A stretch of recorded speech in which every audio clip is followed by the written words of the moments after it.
Hello guys, good morning. Kain tayo, noodles na may itlog tsaka tinapay, almusal. Okay? Ganito lang ang buhay OFW dito sa Hungary.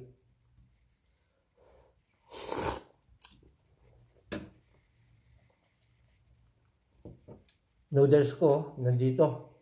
Nagluto ko. Nakabili kasi ako ng Korean noodles. Ito. Tapos ito pa.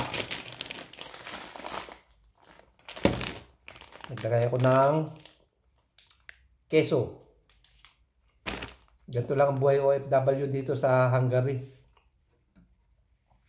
Ang haba ng bakasyon. Hindi makagala. Mahal kasi yung ano rito yung pamasahe. Hindi kaya. Kailangan pag-ipunan muna ng ilang buwan bago makapasyal. Hindi kagaya sa Korea. Pag sumakay ka ng tren doon, lahat nung subway station, nung line ng subway station, mapupuntahan mo na Marami kang mapapasyalan. Dito hindi Pero maganda rin naman dito, kaya lang talagang ganun lang talaga. Iba-iba yung sa iba-ibang bansa. Nung nasa South Korea ako, palagi ako namamasyal kasi dyan Kaya hindi ko makakalimutan yung pagka ganitong mahaba yung bakasyon. Hindi ako nagtatambay sa bahay. Talagang pasyal-pasyal lang din. Kahit sa subway lang. Marami na ako napupuntahan. Sarap ng noodles talaga. Ng Korean. Nakita ko lang to doon sa may sentrum. Nung namasyal ako sa sala, sa plaza. Marami palang tinda doon, Asian store, kaya sinamantala kong namili. Ganito lang ang buhay OFW. Yung iba akala masarap yung buhay OFW dahil sa nakikita nila na mga kinakain. Tapos namamasyal. Alam nyo, ang buhay OFW kahit sa bansa, para din nasa Pilipinas yan. Kung anong pagkain sa Pilipinas na nakikita ninyo na iba, ganito rin dito sa amin, sa ibang bansa. Kasi kung ako, katulad ko, may edad na. Kung uwi ako sa Pilipinas, saan naman ako magtatrabaho dyan? Alam naman natin yung age limit dyan sa Pilipinas Yung isa sa mga diskriminasyon dyan sa atin, di kagaya dito sa ibang bansa. Kung makikita nyo lang, yung iba, halos lolo-lola na natin, tatay, nanay, talagang, ugod-ugod pa, nagtatrabaho pa rin. Sa atin, sa Pilipinas, wala na yun Hindi na tinatanggap yung ganun. Lalo ako. Di ba, nung naalala ko, nababanggit ko sa mga vlog ko na-aksidente kami sa bus. May opera ako dito. Operado ito tenga ko, tsaka dito sa kaliwa kong braso. Ayan Deform yan. Yung na-aksidente kami nun sa Victory Liner nung conductor pa ako nun.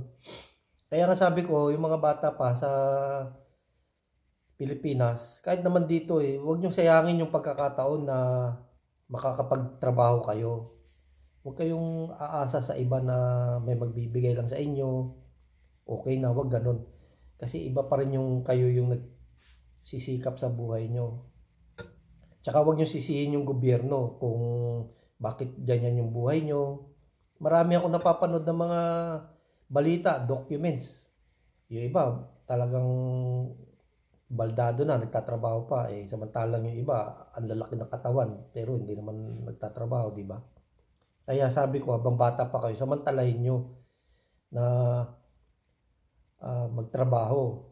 Kasi mahirap yung gano'n na aasa ka lang, di ba?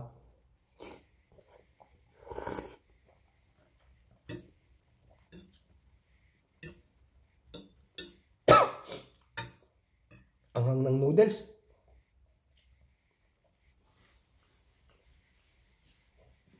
Dito sa Hungary, hindi naman masyadong malamig.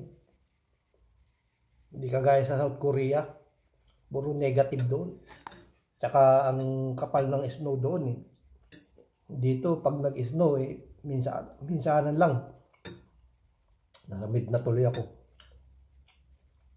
Kaya pagka, sabi ko sa iba, subok lang kayo ng subok.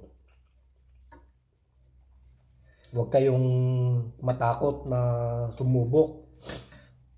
Kasi yung iba, gusto nilang mag-apply pero natatakot. Ayaw nilang mag-apply kasi baka hindi sila matanggap. Kaya ganun.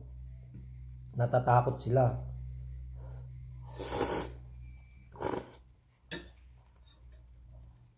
Kaya sabi ko sa kanila, pagka ganyan yung katwiran nyo, walang mangyayari sa buhay nyo. Sayang ang pagkakataon, maswerte kayo kasi kayo mga bata pa, may Taiwan, may Korea, may Japan, may Europe na ngayon. Yung panahon namin, ang sikat lang na applyan nun, Taiwan, Japan. Eh, ang lalaki pa ng placement pin yan. Tapos Korea, buti na lang nagkaroon ng exam dyan sa South Korea. Kaya sabi ko, huwag kayong matakot na sumubok mag-exam. Hindi naman kayo maano dyan eh. Eh ako nga 3 beses akong nag-exam dyan eh. 2 beses bagsak ako eh. May opera pa ako. O, isa pa yan, ingatan nyo yung kalusugan nyo. Lalo yung may mga nakakahawang sakit. Bawal yan. Eh ako, may sakit ako dati noon sa... Nagka-TB pa ako noon. Pero magaling na yan ha, 1998. O, pero iningatan ko na lang na wag nang maging active. Sa awa ng Diyos, nakarating na ako ng daming bansa na. Eh sa South Korea, ang higpit ng diyan, ng medical diyan. O, di ba? Saka dito sa Europe. Kaya kayong mga bata pa, wag niyo sayangin yung pagkakataon na meron kayo ngayon. Yan ang payo ko sa inyo.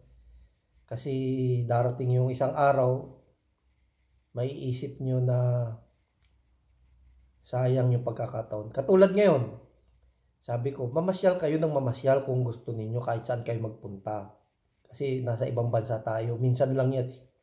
Ako katulad ko na nasa Korea ako, lagi ako namamasyal kung saan-saan. O umuwi ako sa Pilipinas, at least marami akong remembrance. Eh yung iba, marami nga silang naipon na pera, may naipondar sila, bandang huli nawala din. Tapos maiisip nila, sayang, hindi ako nakapasyal sa mga lugar na to. O diba? Ganun lang yun. Naubo na ako. Okay? So, hanggang dito na lang. Nasasamid ako. Ang hirap pala talagang magsalita habang kumakain. Happy New Year everyone!